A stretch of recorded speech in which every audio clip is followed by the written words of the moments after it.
నమస్తే. ఇన్నాళ్ళు నన్ను సపోర్ట్ చేస్తూ, ఎంకరేజ్ చేస్తూ మీ ప్రేమని నాకు అందిస్తున్న ప్రతి ఒక్కరికి కృతజ్ఞతలు. అలాగే ఈ వీడియో కూడా ఖచ్చితంగా మీకు ఉపయోగపడుతుంది. లైక్, షేర్ అండ్ సబ్స్క్రైబ్ చేసి మీ సపోర్ట్‌ని నాకు అందించండి. అలాగే ఈ వీడియో పట్ల మీకున్న అభిప్రాయాన్ని కామెంట్ సెక్షన్‌లో కామెంట్ చేసి తెలియజేయండి. ఇప్పుడు వీడియోని చూద్దాం. నమస్తే. Welcome to our channel. నేను పద్మిని. ప్రస్తుతంతో పాటు ప్రముఖ ఆధ్యాత్మికవేత్త, ప్రముఖ న్యూమరాలజిస్ట్ లక్ష్మీ నరసింహస్వామి ఉపాసకురాలు శ్రీమతి స్రవంతి గారు ఉన్నారు. మాట్లాడదాం. నమస్తే అక్క. నమస్తే Padmini. How are you? Fine. అప్పుడప్పుడు రాజకీయాలు కూడా అప్పుడప్పుడు ఏంటి ఎప్పుడూ ఆశ్చర్యపరుస్తూనే ఉంటాయి. ఈసారి చాలా ఆనందాన్ని ఇచ్చింది. హార్డ్ వర్క్ నెవర్ ఫెయిల్స్ అని నిరూపించింది పవర్ స్టార్ పవన్ కళ్యాణ్ గారి విషయంలో. పవర్ ప్యాక్ పర్ఫార్మెన్స్ ఇచ్చారు. మొత్తానికి అదే లెవెల్లో గెలుపును కూడా అందుకోబోతున్నారు. అంటే ఇవాళ మనం ఇంకా మంగళవారం ఇంచుమించు మధ్యాహ్నమే ఉన్నాము, ఇంకా రాలేదు, ఇంకా పూర్తి రిజల్ట్ రాలేదు కాబట్టి గెలవబోతున్నారు అని అంటున్నాను. డెఫినెట్గా గెలుపు అయితే ఖాయంగానే కనబడుతోంది. ఇంచుమించు 21 స్థానాల్లో పోటీ చేస్తే 20 స్థానాల్లో లీడ్లో ఉన్నారు. ఇంతకు మించిన క్లీన్ స్వీప్ ఏముంటుంది?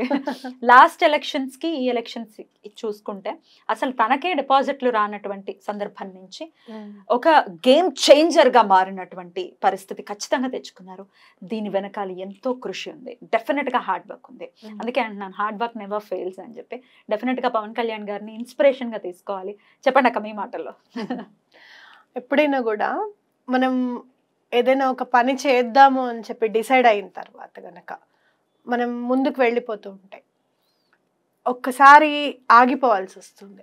ఆగిన తర్వాత అసలు మనం ఎందుకు ఆగాము, మనం అనుకున్నది ఎందుకు జరగలేదు, ఎలాంటి దాని మీద మనం దృష్టి సారించలేకపోయాము, అసలు ఏ ఏ పరిణామాల గురించి మనం ముందే తెలుసుకోవాలి అనేది చూసుకుంటే గనక మనకి పవన్ కళ్యాణ్ గారి జీవితం అనేది ఒక పాఠంగా మనం తీసుకోవచ్చు, ఒక లెసన్ అనుకోవచ్చు మనం.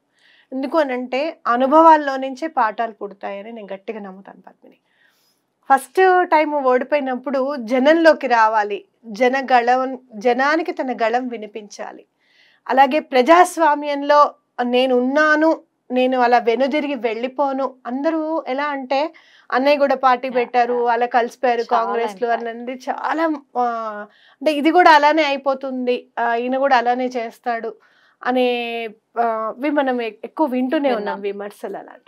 అలా కాదు అనేది జనగళానికి వినిపించాలి. నేను ఉన్నాను, నేను నాయకుడిగానే ఉంటాను అనేది ఆ మనసుల్లో ఉండాలి, ముద్ర వేసేయాలి మనుషులలో, ప్రజలకి నమ్మకం కలిగించాలి. అలా బయటికి రావాలి అనేది అప్పుడు అనుకున్నాను నేను. ఫస్ట్లో అసలు బయటికి రాలేకపోవడము, ప్రణాళికాబద్ధంగా అంటే అందరితోనూ మాట్లాడేవారు ఆయన. ఎవరి ఆలోచన తీసుకుంటున్నారు, ఎవరి ఆలోచనలో ఆయన ముందుకు వెళ్తున్నారు, తన ఆలోచన ఇప్పుడు అందరివి కూడా కలగలుపుగా ఉండాలి. అందరి మాటలు వినాలి, ఏది ఉపయోగపడుతుంది అనేది డెసిషన్ కూడా ఉండాలి. అలాంటిది తక్కువైందేమో ఫస్ట్ అని అనిపిస్తే సెకండ్ టైం అట్లాంటిది ఏది లేకుండా నిజంగా చెప్పాలి అని అంటే ప్రజల్లోకి మమేకం అవ్వడం ఒకటి. అలాగనే పొత్తు అనేసరికి జనరల్గా ఎవరు కూడా ఇష్టపడరు.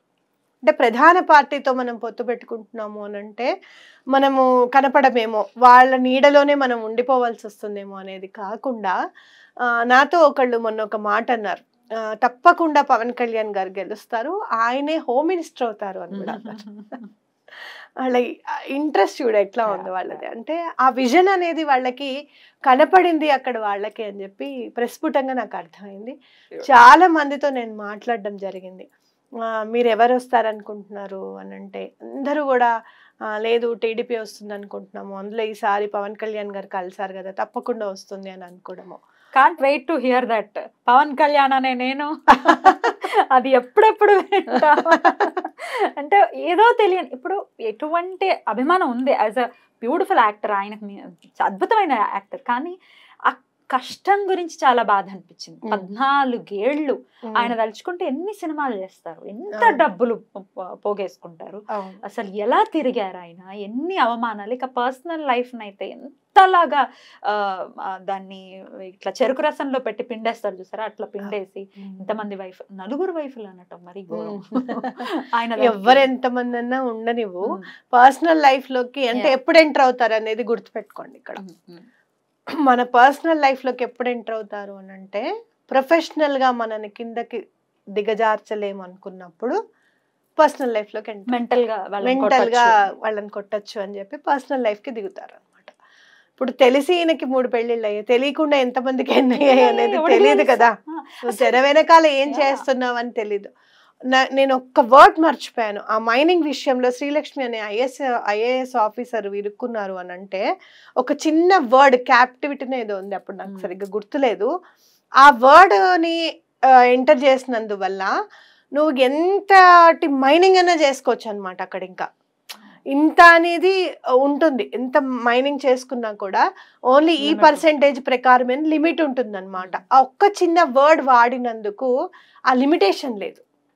ఆ చిన్న వర్డ్ కి నువ్వు ఎందుకు సంతకం పెట్టావని చెప్పి ఆవిడ లోపలికి వేసేసారు. నువ్వు ఈయన 3 ఆడవాళ్ళని కనుక నిజంగా పెళ్లి చేసుకున్నారు అని అంటే నీ వల్ల ఒక ఆడవిడ ఐఏఎస్ ఆఫీసర్ లోపలికి వెళ్ళింది కదా, అది మర్చిపోతారు. అర్థమైందా? సో ఎప్పుడైనా మనం గుర్తుపెట్టుకోవాల్సింది ఏంటి అంటే, నువ్వు ప్రొఫెషనల్ గా ఎదుగుతున్నావు అని అంటే గనక పర్సనల్ లైఫ్ లో నీకు ఏమన్నా తేడాలు ఉన్నాయా అనేది ఖచ్చితంగా చూస్తారు. దాన్ని ఆటపోట్లు చాలా తట్టుకున్నారు. అసలు కొన్ని మాటలు అయితే అసలు గేట్ కూడా దాటనివ్వము అసెంబ్లీది అని అంటే, ఇప్పుడు మరి ఎట్లా ఏ మొహం ఎలా ఎత్తుకుంటారు? వాళ్ళ ఇంటి గేట్లు వాళ్ళు దాటాల్సిన పరిస్థితి లేకుండా అయిపోయింది కదా. కానీ ఒకటి మాత్రం ఖచ్చితంగా చెప్తాను పద్మిని, నీకు ఆపోజిట్ వాళ్ళు అయి ఉండొచ్చు, కరెక్టే, కాదని నేను అన్నాను. కానీ మాట్లాడే మాట ఎలా ఉండాలి అని అంటే అట్లీస్ట్ నిన్ను సపోర్ట్ చేసే వాళ్ళకు కూడా అయ్యో అదేంటి ఇట్లా అనేసారు అని అనిపించకూడదు. అయ్యో ఇంత బాధ పెట్టడమా, అవసరమా అని ఎవరికి అనిపించకూడదు. అలా మాట్లాడాలి ఎవరితో అయినా కూడా. నేను చాలా జాగ్రత్తగా మాట్లాడితే ఎవరితో మాట్లాడినా కూడా, ఎందుకంటే ఎవరినైనా కానీ మనసుని హర్ట్ చేసే విధంగా నువ్వు మాట్లాడావు అని అంటే నేను గట్టిగా నమ్ముతా మన మనసు కూడా ఎప్పుడో హర్ట్ అయ్యే సిచ్యుయేషన్ మనకి ఖచ్చితంగా వస్తుంది అనేది ఖచ్చితంగా నేను నమ్ముతాను. అదే ఇక్కడ జరిగింది అని చెప్పి. హార్డ్ వర్క్ అంటే నిజంగా చెప్పాలి అని అంటే బాగా తిరిగారు ఈసారి. వారాహి అని చెప్పి అదే అడగబోతున్నా. తన రథానికి వారాహి అని నామకరణం చేయటం ఆయన సక్సెస్ కి వన్ ఆఫ్ ద స్టెప్స్ అని అనుకోవచ్చా? తప్పకుండా అనుకోవచ్చు. ఎందుకనంటే ఒక నిబద్ధత, అలాగే వారాహి అని పెట్టుకున్నారు అని అంటే భగవంతుడి మీద ఒక నమ్మకం. మీరు అనుకోవచ్చు భగవంతుడు అని అంటే ఈ మతానికి సంబంధించిందేనా అని కాదు, మనకుంది మతం కానీ భగవంతుడికి లేదు. అర్థమైందా? సనాతన సాంప్రదాయం అయితే మీరు ఎవరినైనా నమ్మండి, ఏమైనా చేయండి, ఎట్ ద లాస్ట్ మీ నమ్మకం ఇంపార్టెంట్ అని చెప్తుంది, అనే కాదు. అలా వారాహి అని పెట్టుకున్నారు అని అంటే నాకు ఏమనిపిస్తుంది అని అంటే ఎటువంటి దండన అనేది చాలా ఇంపార్టెంట్. అక్కడ చాలా మితిమీరిపోయింది అన్యాయం అనేది ప్రతి ఒక్కళ్ళు చెప్తారు నాకు. అసలు గవర్నమెంట్ ఉందా మాకు డౌట్గా ఉంది, మాకు చాలా ఇబ్బందులు పడుతున్నాం మేము గవర్నమెంట్ ఆఫీసుల్లో కానీ అని చెప్పి పర్సనల్ ఎక్స్పీరియన్స్ కూడా ఉంది నాకు. అలా చాలా ఇబ్బంది పడుతున్నాం అని చెప్పి చాలామంది చెప్పడం. అసలు ఏ వ్యాపారం చూసినా కూడా మా వ్యాపారం అంతా డల్ అయిపోయిందమ్మా, బలానా దానివల్ల డల్ అయిందమ్మా అని చెప్పడము. ప్రతిదీ అసలు నిజంగా చెప్పాలంటే కన్స్ట్రక్షన్ స్టార్ట్ చేస్తే అసలు ఇసుక దొరుకుతుందా అన్న భయం మనకి. అలాంటివన్నీ చాలా భయపడ్డారు ఈసారి జనాలు, చాలా బాధపడ్డారు. అలాంటి బాధలోంచి నిజంగా ప్రజాస్వామ్యం గనక ఏపీ రిజల్ట్సే కాదు పద్మిని, ఏపీ ఓటింగ్ పర్సంటేజ్ కూడా పెరిగింది, గణనీయంగా పెరిగింది. ప్రజాస్వామ్యానికి కనుక గొంతు అనేది మన చూపుడు వేలైతే ఎలా పనిచేస్తుంది అనేది పర్సంటేజే చెప్పింది. ఇక్కడంతా ఖాళీగా ఉంది, చాలా మంది వెళ్ళిపోయారు అక్కడికి. ఓటర్లు ఉన్న వాళ్ళు సెటిలర్స్ చాలా మంది అక్కడ మార్చుకోకుండా, ఓటు హక్కు మార్చుకోకుండా అక్కడికి వెళ్ళి ఓటేసిన వాళ్ళు చాలా మంది ఉన్నారనమాట.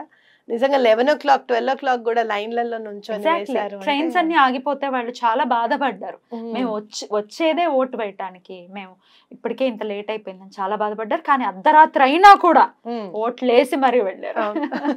అద్భుతం. అసలు ఇది చారిత్రాత్మకమైనటువంటి విషయంగా ఖచ్చితంగా కన్సిడర్ చేయొచ్చు. అంటే in the terms of percentage అనుకోవచ్చు. పర్సంటేజ్ పరంగా అయితే నేను చెప్తున్నాను కదా, ప్రజాస్వామ్యానికి గనక చూపుడు వేలే గనక ఆయుధం అయితే గనక ఇలా ఉంటుంది.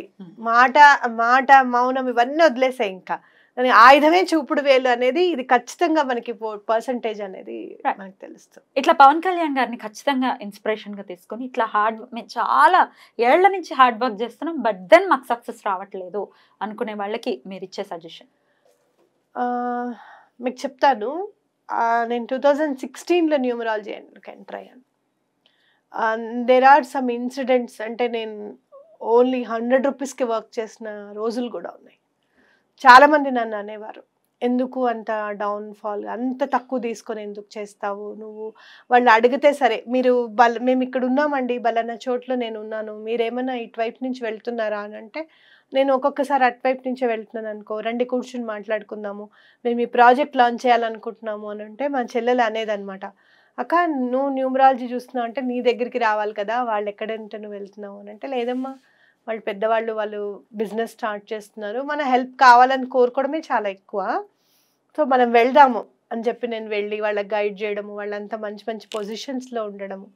అలానే నన్ను మర్చిపోలేదు, నేను వాళ్ళని మర్చిపోలేదు. అంటే ఏంటంటే మన స్టెప్పింగ్ స్టోన్ ఎప్పుడైతే ఉంటుందో అక్కడ మనము ఎక్కడైనా కానీ మనం వెళ్ళి మన సర్వీసెస్ ఇవ్వగలుగుతామా అనే దాని మీద కొంచెం దృష్టి పెట్టి, దాని మీద కొంచెం కష్టపడితే గనక తర్వాత రోజులన్నీ మీవే.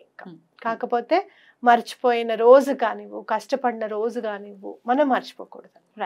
సో ఎప్పుడు కూడా అడుగుతున్నా చెప్పండి, ఎప్పుడు కూడా మనం కష్టపడడం మాత్రమే మనది డ్యూటీ. ఇంకా మిగతా ఫ్రూట్స్ అనేవి భగవంతుడు ఇస్తాడు అని గనక మనం నమ్మితే ఎటువంటి పరిస్థితుల్లోనూ ఒడి నింపుతాడు ఆయన. అయితే ఏదైనా స్విచ్ వర్డ్ హెల్ప్ తో ఈ హార్డ్ వర్క్ కి రిజల్ట్ వచ్చేది కొంచెం ఫాస్ట్ ఇప్పుడు చెప్పటం అంటే దాన్ని అనుభవించే వాళ్ళకి మనస్కరించకపోవచ్చు, నేను పడలేకపోతున్నాను అని అనిపిస్తూ ఉంటుంది. అవుట్ ఆఫ్ ఇన్నోసెన్స్ అనుకోవచ్చు. ఏదైనా స్విచ్ వర్డ్ హెల్ప్? డెఫినెట్ గా 2 స్విచ్ వర్డ్స్ ఉన్నాయి. పర్సనల్ ఒకటి చాలా బాగా పనిచేస్తుంది. ఎందుకంటే మీరు ఎక్కడికన్నా వెళ్తున్నారు, వాళ్ళు మీ టాలెంట్ని గుర్తించట్లేదు, చాలా బాధ అనిపిస్తుంది. అసలు ఎందుకు తీసుకొచ్చా ఈవిడ్ని అని అన్నారు ఒక ఆయన నన్ను. చాలా పెద్ద పొజిషన్ ఆయనది. మా వారికి చాలా ఇబ్బంది ఉంది, శ్రవంతి గారు మీరు రావాలి ఎటువంటి పరిస్థితులు అని చెప్పి నన్ను ఆవిడ తీసుకువెళ్ళారు. ఆవిడ కారులోనే తీసుకొని వెళ్ళారు. ఆవిడకి ప్రాబ్లం సాల్వ్ అయింది కాబట్టి నన్ను నమ్మకంగా తీసుకొని వెళ్ళారు. కళ్ళమండి నీళ్ళు ఇలా ఒక్కసారి తిరిగిపోయాయి. నాకు బాధ అనిపించింది చాలా. But still it's okay, no problem, ఏమైనా కానివ్వు, తర్వాత పర్వాలేదులే అని అనుకున్న ఆవిడ కూడా నాకు సారీ చెప్పడం, ఇవన్నీ నేను చూశాను. బాధ అనిపిస్తుంది. అయితే మన వర్క్ని రిసీవ్ చేసుకోవడం లేదనో, లేకపోతే మన టాలెంట్ని గుర్తించట్లేదనో మీకు ఖచ్చితంగా అనిపిస్తుంది. అప్పుడు పర్సనల్ అనేది బాగా యూజ్ అవుతుంది. మీకు ఆపర్చునిటీనే రావట్లేదు మీ టాలెంట్ని చూపించడానికి అన్నప్పుడు రెయిన్బో యూజ్ అవుతుంది. రెయిన్బో చాలా బాగా యూజ్ అవుతుంది. అండ్ మంచి పార్టీ రావాలి, ప్రజలకి అనుకూలమైన పార్టీ రావాలి అని చెప్పి నేను చాలా వితిన్ ఒక 2-3 సెకండ్స్ మేనిఫెస్ట్ చేశానేమో అంతే. ఒక చిన్న థాట్ వచ్చింది, ఆ థాట్లో నుంచి మేనిఫెస్టేషన్ వచ్చింది. అంటే మనకి ఎదుటి వాళ్ళకి మంచి జరగాలి అని కనుక మనం కోరుకుంటే, మీకు 17 సెకండ్స్ మేనిఫెస్టేషన్ అని నేర్పించాను. 17 సెకండ్స్ మేనిఫెస్టేషన్ వర్కౌట్ అయిపోతుంది. అంటే ఎప్పుడు కూడా అవతల వాళ్ళ మంచి కోరుకోండి, అవతల వాళ్ళకి పని అవ్వాలని చెప్పి కోరుకోండి. మీకు పని అవ్వాలి అని చెప్పి మీ ఫ్రెండ్కి చెప్పండి, రే నాకు ఈ పని అవ్వాలని కోరుకోరా, నీకేం కావాలో చెప్పు నేను అది చేస్తాను, మనం ఇద్దరం కలిసి ఏదైనా చారిటీ వర్క్ చేద్దామని చెప్పండి. అలాగే మీ ఫ్రెండ్కి ఏ వర్క్ కావాలో మీరు కోరుకోండి, తప్పకుండా మీ పనులన్నీ అయిపోతాయి. పర్సనల్ రెయిన్బో చాలా బాగా పనిచేస్తుంది. ఎన్నిసార్లు చదవాలక్క వస్తుంది? రైట్ అక్క, చాలా బ్యూటిఫుల్గా ఎక్స్ప్లెయిన్ చేశారు. థ్యాంక్ యూ సో మచ్ అక్క. నమస్తే. నమస్తే.